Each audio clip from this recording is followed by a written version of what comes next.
আসসালামু আলাইকুম রহমতুল্লাহি ওবরকাতুহু।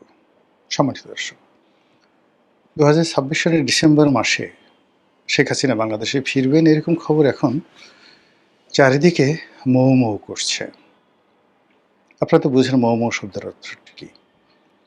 যখন কোনো একটি আকর্ষণীয় গন্ধ, কোনো একটি আকর্ষণীয় বর্ণ বা কোনো একটি যাকে বলা হয় উৎসবের আমেজ অথবা ভীতিকর কোনো একটি বিষয় চারিদিকের সবকিছু প্রকৃতি এবং পরিবেশকে রীতিমতো উত্তেজিত রাখে, তখন বাংলা ভাষায় সেটিকে বলা হয় মৌ মৌ করছে।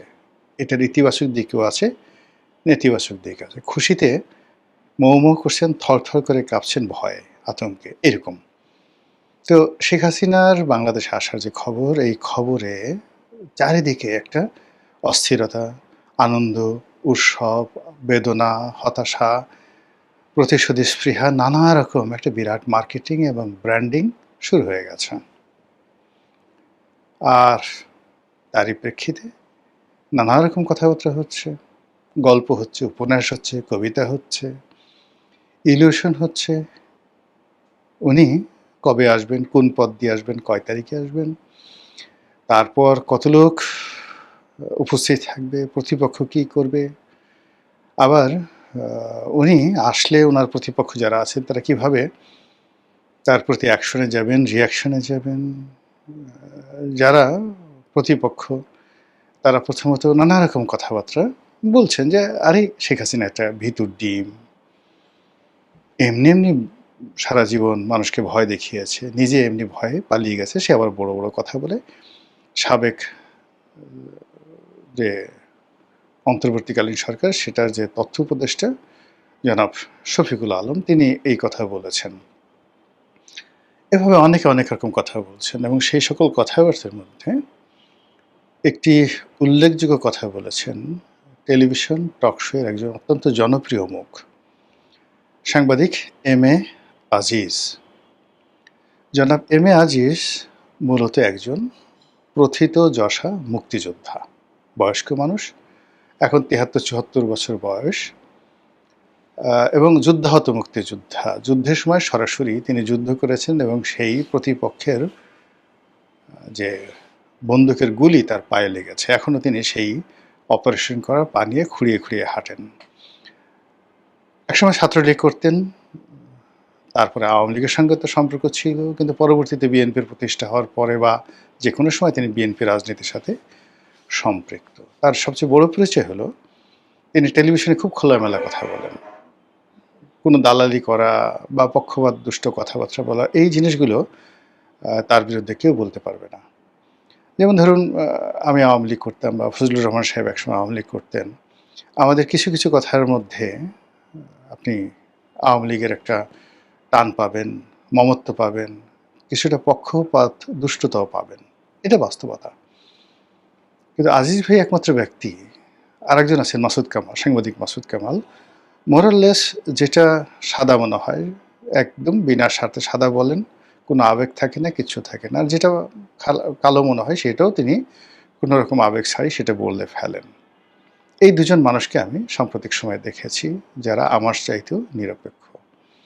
তো সেদিক থেকে সাংবাদিক আজিজ তিনি যে কথাটি বলছেন, যে একটা ব্যাপার আমার মাথায় ঢোকে না, এই যে শেখ হাসিনা যে বাংলাদেশে আসতে চাচ্ছেন বা তিনি যাওয়ার পর থেকে যত রকম কথাবার্তা বলছেন, এসবই আমরা অডিও মানে তার কণ্ঠস্বর শুনতে পাচ্ছি, এবং এখনকার যে প্রযুক্তি, সেই প্রযুক্তিতে শতভাগ একদম 100% কারো যাকে বলা হয় কণ্ঠস্বরকে একেবারে রোবোটিক যে তার যে স্বর, সেটাকে বাদ দিয়ে হুবহু স্বরে উপস্থাপন করা সম্ভব। ১৯-২০ হবে না, ৯৯.৯৯% হবে না, একদম 100% কণ্ঠস্বর একেবারে এআইয়ের মাধ্যমে তৈরি করে বলা সম্ভব। এগুলো এক।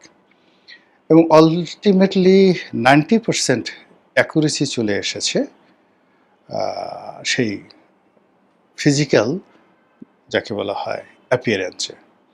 অর্থাৎ আমার যে কোনো একটা ভিডিওটিকে তারা কনভার্ট করে আমার পুরো অ্যাটিটিউড দিয়ে তারা ৩ ঘন্টার একটি সিনেমা তৈরি করে দিতে পারবে এআই। এই প্রযুক্তি চলে আসছে এখানে। ছবি দেখলে আপনি বুঝতে পারবেন 90% আপনি বুঝতে পারবেন যে এটা সত্য, আর 10% আপনার সন্দেহ হবে। কিন্তু যদি আ বলা হয় যে এটা গোলাম মোল্লা রনির কণ্ঠ, এক্ষেত্রে আপনাকে শতভাগ আপনি প্রতারিত হতে পারেন। তো ওটাই আজিজ সাহেব বলছিলেন যে আমরা যে শেখ হাসিনার ভাষণগুলো শুনছি, সেই ভাষণগুলো উনার কিনা এটা তো জানতে হবে। এমনও তো হতে পারে তিনি অসুস্থ, তিনি মরে গেছেন, তাকে মেরে ফেলা হয়েছে, তিনি আর নেই। এখন তাকে অস্ত্র হিসেবে ব্যবহার করে এই কাজগুলো করা হয়েছে। এরকম একটা কথা আমি শুনলাম একটা টেলিভিশন টক শোতে তিনি বলেছেন। আর ফেসবুকে যেটা দেখলাম সেটা হলো ভারতীয় কিছু পত্র-পত্রিকা রয়েছে যারা বিজেপি বিরোধী, তারা সন্দেহ প্রকাশ করেছেন যে আসলে শেখ হাসিনা এই মুহূর্তে কোথায় আছেন? তিনি কি সুস্থ আছেন না জীবিত আছেন? আর এই দুটো খবর নিয়ে সম্ভবত একটা ফটো কাট করেছে বা একটা ছোট ভিডিও বানিয়েছেন আমাদের মোস্তফা ফিরোজ সাহেব, আরেকজন সাংবাদিক, এবং এই মুহূর্তে অত্যন্ত জনপ্রিয় ইউটিউবার। আর এই মোস্তফা ফিরোজ সাহেবের যে বক্তব্য সেটা শোনার পর আওয়ামী লীগের যারা লোকজন রয়েছেন তারা একেবারে মানে গালাগালি করে ঠোরে টেরিবল, মানে ধরো মোস্তফা ফিরোজকে, খেয়ে ফেলো মোস্তফা ফিরোজকে, গলা টিপে ফেলো মোস্তফা ফিরোজকে, কে, ইত্যাদি ইত্যাদি নানা রকম। অথচ মোস্তফা ফিরোজ বাংলা ভিশন যখন চাকরি করতেন তখন তার চাকরিটা গিয়েছিল এই কারণে যে তার সঙ্গে আওয়ামী লীগের লোকজনের সম্পর্ক ভালো। সে আওয়ামী লীগের বিভিন্ন যারা বক্তা আছেন, লোকজন আছেন, তাদেরকে টক শোতে ডাকেন, বিকজ তিনি হেড অফ দ্য নিউজ ছিলেন, তার কথা মতো সব কিছু চলত। কিন্তু বাস্তবে কোনো একটা রাজনৈতিক দলের সুবিধাভোগী বা কারোর সাথে এরকম সম্পর্ক আমি অন্তত মোস্তফা ফিরোজ সাহেবকে এটা দেখিনি। তার সঙ্গে আমার খুব ওরকম যাকে বলা হয় দীর্ঘদিনের ঘনিষ্ঠতা নয়, কিন্তু সম্পর্ক অনেক দীর্ঘদিনের। তার যে ক্যারিয়ারটা যেখানে শুরু হয়েছিল একেবারে শুরুতে আজকের কাগজে। তো আমি আজকের কাগজের একটা বিভাগের চিফ ছিলাম, সম্পাদকীয় একটা পৃষ্ঠার এডিটর ছিলাম। আর ওনারা সবাই এই মোস্তফা ফিরোজ, নঈম নিজাম, ওনারা সবাই রিপোর্টিং ডিভিশনে কাজ করতেন। খুবই জাদ্রেল স্টাফ রিপোর্টার ছিলেন। সেখান থেকে যখন টেলিভিশনগুলোতে এলেন, সেটা একুশে টেলিভিশন, এনটিভি, মানে অ্যাজ এ রিপোর্টার হিসেবে তারা রাতারাতি মুন্নি সাহা তারকা খ্যাতি পেয়ে গেলেন। তারপর তো মানে তাদের আর মানে যাকে বলে পিছনে ফিরে তাকাতে হয়নি। সাম্প্রতিক সময় গত করোনার পর থেকে আমিও যখন ইউটিউবিং করছি, মোস্তফা ফিরোজ সাহেবও ইউটিউবিং শুরু করেছেন, ওর পর থেকে আমাদের মধ্যে একটা অ্যাডাপশন সম্পর্ক, পারিবারিক সম্পর্ক সেটা গড়ে উঠেছে। তো একান্ত আলাপ আলোচনায় তাকে একজন ভদ্রলোক বলে মনে হয়েছে। তারপর ঝামেলায় জড়াতে চান না, জামাতকে খুবই ভয় পান, পার্সোনালি জামাতকে ভীষণ রকম ভয় পান, এবং এতটা ভয় পান যে এই নির্বাচনের আগে সামহাও তার একটা সন্দেহ হয়ে গিয়েছিল যে জামাত সম্ভবত ক্ষমতায় চলে আসবে। এজন্য তার সে যে কী আকুতি, বিনিদ্র রজনী। তো সেই কারণে কি হলো যে বিএনপি যখন ক্ষমতায় এলো তখন বেশ তিনি আন্দোলিত ছিলেন। আর জামাতকে সে কেন ভয় পান আমি এটা জানি না, আমি তাকে কখনো জিজ্ঞাসা করা হয়নি। তো সেই মানুষটিকে যখন এই একটা খবর প্রকাশের জন্য আওয়ামী লীগের যারা লোকজন গালাগালি করছিলেন, তখন আমার কাছে মনে হচ্ছিল যে আওয়ামী লীগের এখনও যারা লোকজন রয়েছেন সবাই ঘটনার গভীরে যান না। তারা এখনও বুঝতে চাচ্ছেন না যে সত্যিকার অর্থে মানুষজন কি মনে করছে বা মানুষজনের মনে কী ধরনের চিন্তা চেতনা থাকতে পারে। আজকের যুগের ছেলেমেয়েরা, বিশেষ করে যাদের বয়স 20 বছরের নিচে, মানে তারা প্রযুক্তিতে এত বেশি অ্যাডভান্স, মানে অবাক করা ঘটনা যে টেকনোলজি, প্রযুক্তি সব কিছু তারা একেবারে বাংলাদেশে এমন অনেক প্রযুক্তি বিশারদ রয়েছে যারা এখানে বসে শেখ হাসিনার টেলিগ্রাম অ্যাকাউন্ট, শেখ হাসিনার ফেসবুক অ্যাকাউন্ট, তার স্কাইপে অ্যাকাউন্ট, এমনকি তার টেলিফোন বাংলাদেশে বসে হ্যাক করে নিতে পারবে এবং তার সমস্ত কথাবার্তার রেকর্ড দেখাতে পারবে। এরকম লোক বাংলাদেশে আছে এবং এই ম্যান পাওয়ারগুলো শেখ হাসিনার জামানাতে তৈরি হয়েছিল।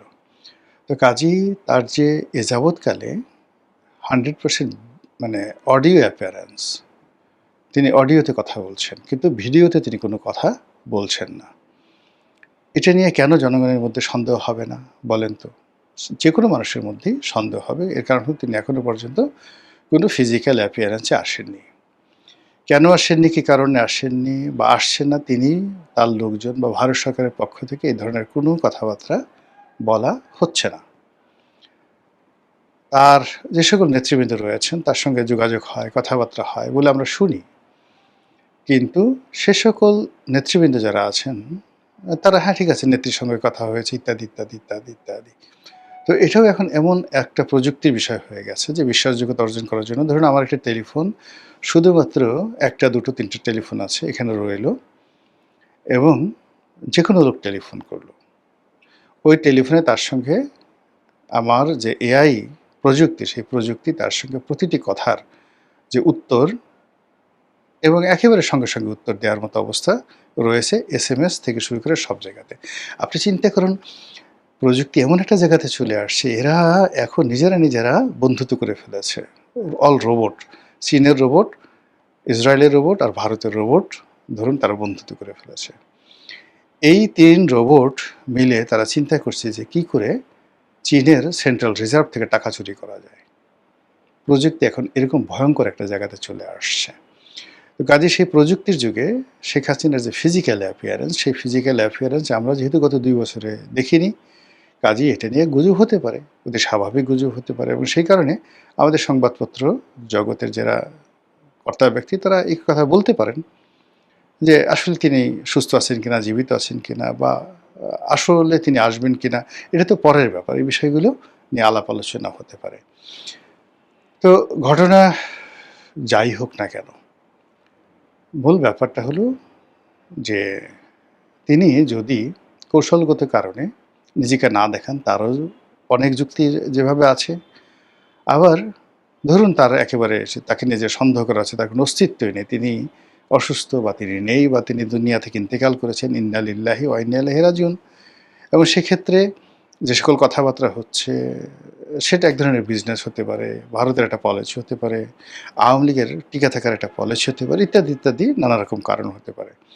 কিন্তু রাজনীতির মতো একটা ট্রান্সপারেন্ট বিষয়ে এই বিষয়গুলো সরাসরি না বললে অনেক সমস্যা তৈরি হয়ে যায়। তাছাড়া মানবজাতির ইতিহাসে এখন নয়, সে আদিকাল থেকেই জনপ্রিয় প্রভাবশালী যারা ব্যক্তিবর্গ রয়েছেন তারা হয়তো অনেক সময় মারা গেছেন, কেউ যুদ্ধক্ষেত্রে বা কোনো পরিবেশ পরিস্থিতিতে। এরপরে ক্ষেত্র বিশেষে ২ বছর, ৩ বছর, ৪ বছর, ৫ বছর পর্যন্ত সেই তথ্য গোপন রাখা হয়েছে। প্রাসাদের মধ্যে ছিলেন, কবর হয়ে গেছে কিন্তু বাইরের লোক জানতে পারেনি। এর মধ্যে নতুন ধরুন রানী গর্ভবতী, বাচ্চা হয়েছে, প্রসব হয়েছে, ৫ বছর তার বয়স হয়েছে। এরপর হঠাৎ করে একদিন ঘোষণা দিয়ে তারপর সেই নবজাতককে বা শিশুকে সিংহাসনে বসানো হয়েছে। এরকম অসংখ্য ঘটনা ঘটেছে। তো কাজেই এই যে শেখ হাসিনাকে নিয়ে আলোচনা হচ্ছে, এটার ইতিবাচক দিক আছে, নেতিবাচকও দিক আছে। আমি ইতিবাচকও বললাম না, নেতিবাচকও বললাম না, কিন্তু যে বিষয়গুলো নিয়ে তিনি এই কথা বলার পরে আলোচনা সমালোচনা হচ্ছে তারই একটা অংশ আপনাদের কাছে তুলে ধরলাম। মহান আল্লাহ আমাদের সবাইকে হেদায়েত দান করুন এবং হেফাজত করুন। আসসালামু আলাইকুম ওয়া রাহমাতুল্লাহি ওয়া বারাকাতুহু।